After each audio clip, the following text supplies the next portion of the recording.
Blackstone presents Runaway, Notes on the Myths That Made Me by Erin Keane. This book is read by Erin Keane. For my mother and my brother, and for Megan and Alexis. Chapter 1. She's a bright girl.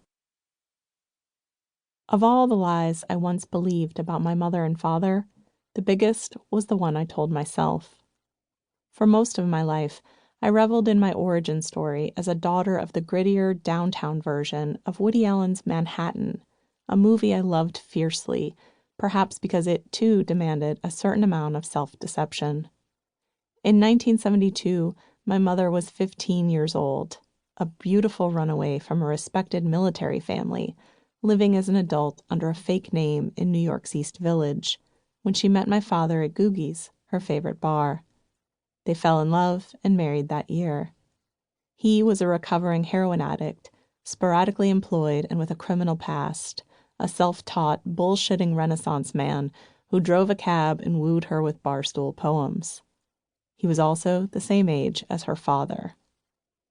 Googie's is where I thought my family's story started, when he was 36 and nobody knew, or more likely, nobody cared, that my mother was a child, claiming to be in her 20s with a name and a backstory that had nothing to do with being the daughter of an army officer and a mother in bespoke beaded dresses who saw cotillion and college in her daughter's future, not hitchhiking across the country, sleeping in subway stations, hanging around bars with penniless actors and artists, drinking for cheap.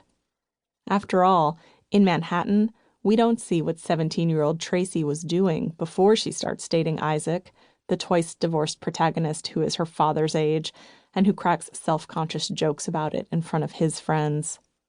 We're not actually supposed to care. A girl becomes visible to the world, stories like Manhattan taught me, when a man appears next to her in the frame. It is embarrassing now to admit how much I believed in Manhattan and for how long it remained one of my favorite films. And yet, I know I'm not alone. A movie doesn't become a perennial best of without a certain cultural